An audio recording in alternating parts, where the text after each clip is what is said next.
villains don't think that they're bad. I think She's a reporter. they're She's doing very what they strong, think is very right. confident So like you. Well, actually, he's a delicious very character. much like my character. First, I'm curious with a show like this, One that sings it.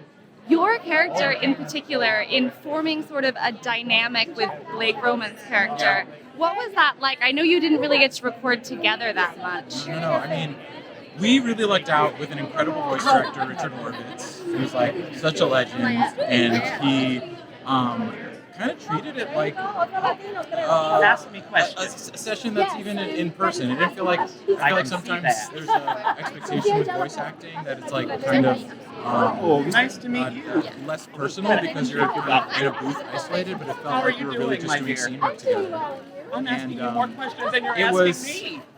It was an interesting challenge to play a character that's so, on paper, pretty despicable, but I think like villains don't think that they're bad. I think She's a reporter. they're She's doing very what they strong, think is very right. confident So like you. Well, actually, he's a delicious very character. much like my character. Blonde reporter. And are there any moments from recording that stand out to you as either especially difficult or especially funny to get through? There's a particular episode that I won't spoil, but there's gets pretty dark, and I found myself after that session being like just very emotionally drained in a way that I was not expecting, because it felt like it was important to go there emotionally for the scene, and I was surprised by that. That it felt like it was acting just like any other. It's not just voice acting is just as difficult and important as acting on screen. So it was a really special moment.